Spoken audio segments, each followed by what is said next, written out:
कौम बनी इसराइल तारीख की एक ऐसी कौम है जिनकी तरफ अल्लाह ने सबसे ज्यादा पैगंबरों को मबूस किया, जो हर दौर में उस कौम की रहनुमाई करते रहे।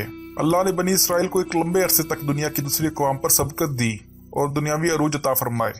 बनी इसराइल को बेशुमार नेमतों से नवाजा गया था और मुकद्दस सरजमीन भी अता की गई। इसके बावजूद भी ये कौम अल्लाह की नाफरमान साबित हुई और हर दौर में शिरक पर मुब्तला हो गए। ये मुजरिम कौम यहूदियों ने अपनी तरफ भेजे गए बेशुमार नबियों को कत्ल किया, अल्लाह के नबियों को कत्ल किया, अल्लाह के हुक्म की पामाली की।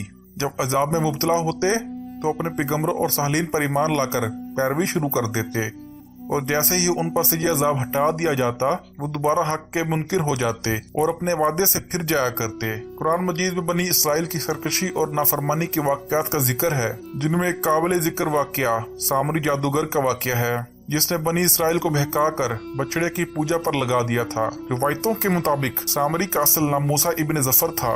सामरी जिस साल पैदा हुआ था उस साल फिरौन ने तमाम बच्चों को कत्ल करने का हुक्म दिया था। जब सामरी की माँ को यह खतरा महसूस हुआ कि फिरौन के सिपाही उस बच्चे को कत्ल कर देंगे, तो उसने अपने बच्चे को दूर जंगल के गार में रख दिया और ऊपर से पत्थर बंद कर दी। और इधर अल्लाह ने अपने फरिश्ते जबरील अमीन को बच्चे की हिफाजत और गजा देने के काम पर ममूर कर दिया। लिहाजा जबरील अलैहिस्सलाम उस गार में आते और अपनी उंगली उस बच्चे को चटा देते, जिससे दूध और शहद जारी हो जाता। इस तरह हजरत जिब्राइल अलैहिस्सलाम ने अल्लाह के से को अपनी उंगली से दूध पिला कर पाला और उसी कार में वो पल कर बड़ा हो गया। उसका नाम भी मूसा था और हजरत मूसा अलैहिस्सलाम का भी नाम मूसा था। एक तरफ मूसा सामरी को जिब्राइल अलैहिस्सलाम ने पाला था, तो दूसरी तरफ हजरत मूसा अलैहिस्सलाम की परवरिश फिरौन की घर में हुई। मगर अल्लाह की कुदरत ये हुई कि फिरौन की घर परवरिश पाने वाला अल्लाह का रसूल हुआ और जिब्राइल अलैहिस्सलाम के पाला हुआ मूसा इब्न जाफर काफिर बन गया। दरअसल जब अल्लाह रब्बुल इज्जत ने बनी इसराइल को फिरौन की गुलामी से निजात दी और फिरौन को उसके लश्कर समेत दरियाए नील में गर्क कर दिया, तो ये कौम हजरत मूसा अलैहिस्सलाम के साथ वादी सीना में हिजरत कर गई। वहाँ अल्लाह ने मूसा अलैहिस्सलाम से वादा किया कि उन्हें मुकद्दस किताब तौरात अता की जाएगी, जो बनी इसराइल और बाद में आने वाली लोगों के लिए हिदायत होगी। हजरत मूसा अलैहिस्सलाम को हुक्म मिला कि वो 30 रातों के लिए कोह तूर पर क़याम करें, इसके बाद उन्हें तौरात दी जाएगी। लिहाजा हजरत मूसा अलैहिस्सलाम ने अपने भाई हजरत हारून अलैहिस्सलाम को खलीफा मुकर्रर किया और बनी इसराइल को अपने भाई के सुपुर्द करके उन्हें ये काम सौंपा कि जब तक वो तोहे तूर से वापस न लौटेंगे वो इस कौम के मसाइल को देखेंगे और इंतजाम संभालेंगे। मूसा अलैहिस्सलाम को है तूर पर चले गए, यहाँ वो 1 माह इबादत और रोजों में मशगूल हो गए। इधर शैतान मरदूद को बनी इसराइल को भड़काने का एक सुनहरा मौका मिल गया। लिहाजा सामरी ने बनी इसराइल को भड़काने का इरादा किया। मूसा सामरी बनी इसराइल के साथ मिस्र से हिजरत करके साथ आया था और जब हजरत मूसा अलैहिस्सलाम को कोहे तूर से वापस आने में ताखीर हुई और 30 दिन से भी ज्यादा अरसा गुजर गया, सामरी ने बनी इसराइल में यह अफवाह फैला दी कि मूसा अलैहिस्सलाम की मौत वाक़या हो गई है। उसने बनी इसराइल से कहा कि तुम लोग अपने सोने चांदी के जेवरात मेरे पास रख दो ताकि आगे सफर में ये कीमती सामान कहीं खो न जाए, क्योंकि वो एक मोजिज़ शख्स समझा जाता था। लिहाजा बनी इसराइल ने तमाम सोने चांदी उसे दे दिए। उसने आग की एक भट्टी जलाई और तमाम जेवरात को उस भट्टी में डाल दिया। देखते ही देखते सोने और चांदी पिघलने लगे। उस भट्टी से गाय की बछड़े की शक्ल की एक मूर्ति निकली। सामरी के पास उस जगह की मिट्टी थी जिस जगह हजरत जिब्राइल अलैहिस्सलाम के घोड़े ने कदम रखा था।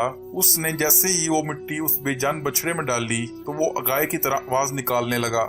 सामरी ने बनी इसराइल से कहा, मूसा तो अपने खुदा की तलाश में कोह तूर तक गए हैं, जबकि खुदा खुद हमारे पास तशरीफ ले आए हैं। उसने बछड़े की तरफ इशारा करके कहा, यही खुदा है। उसकी इस गुमराहकुन तकरीर से बनी इसराइल को उस बछड़े के खुदा होने पे यकीन आ गया। उन्होंने उस बछड़े की पूजा शुरू कर दी। 12,000 आदमियों के अलावा सारी कौम ने उस बछड़े की इबादत शुरू कर दी। उधर कोहे तूर पर मुसलसल 40 दिन रोजा और इबादत के बाद हजरत मूसा अलैहिस्सलाम को कलाम मिला, जो 10 मुकद्दस तख्तियों पर तहरीर किया गया था। जब आप कोहे तूर से वापस आए तो अपनी कौम में माहौल को तब्दील पाया। हर तरफ कुफर और शिर्क की बदबू आ रही थी और लोग एक बछड़े की पूजा में मसरूफ थे। ये देखकर हज़रत मूसा अलैहिस्सलाम गजबनाक हो गए और आप पर जलाल तारी हो गया। आपने अपने भाई हजरत हारून अलैहिस्सलाम को दाढ़ी से पकड़कर घसीटना शुरू कर दिया और गुस्से में कहा, मैंने तुम्हें इस कौम की जिम्मेदारी दी थी, फिर ये अचानक कैसे हो गया? लोग इस बछड़े की पूजा क्यों कर रहे हैं? हजरत हारून अलैहिस्सलाम ने कहा,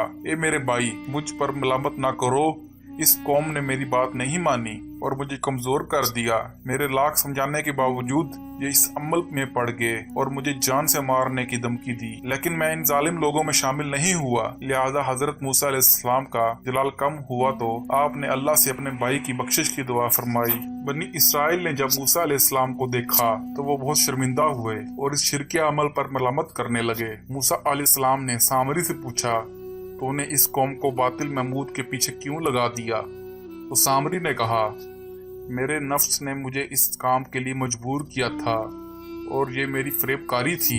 हजरत मूसा अलैहिस्सलाम ने उस बछड़े को जलाकर राख कर दिया और उसके टुकड़ों को समुद्र में बहा दिया। रिवायतों में आता है कि मूसा अलैहिस्सलाम पर यह हुक्म नाजिल हुआ कि आप 80 आदमियों को मुंतखब करके कोहतूर पर ले जाएं। ये सब लोग बछड़ा पूजने वालों की तरफ से माजरत तलब करते हुए ये दुआ मांगे कि बछड़ा पूजने वालों के गुनाह माफ हो जाएं। लिहाजा हजरत मूसा अलैहिस्सलाम ने चुन चुन कर अच्छे और साले आदमियों को साथ लिया। कोहतूर पर तशरीफ ले गए। जब लोग वहां माफी तलब करने लगे तो अल्लाह की तरफ से आवाज आई, ए बनी इसराइल, मैं ही खुदा हूँ और मेरे सिवा कोई मबूद नहीं।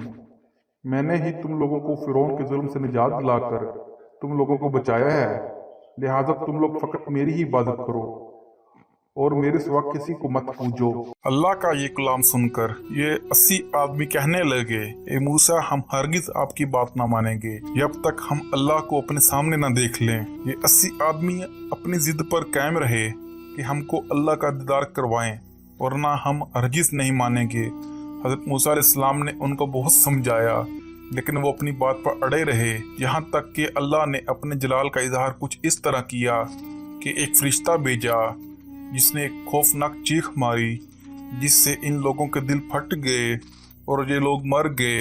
हजरत मूसा अलैहिस्सलाम ने अल्लाह से इन लोगों के लिए दोबारा जिंदा होने की दुआ मांगी तो ये लोग दोबारा जिंदा हो गए और अल्लाह पर ईमान ले आए।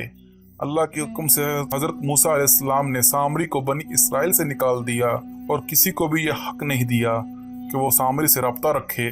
बाद मुफस्सरीन ने लिखा है कि सामरी का जुर्म साबित होने के बाद मूसा अलैहिस्सलाम ने बद्दुआ की और अल्लाह ने उसे ऐसी बीमारी में मुब्तला कर दिया जब तक वो जिंदा रहा कोई उसके करीब नहीं आता था और इस तरह वो जिल्लत की मौत मर गया।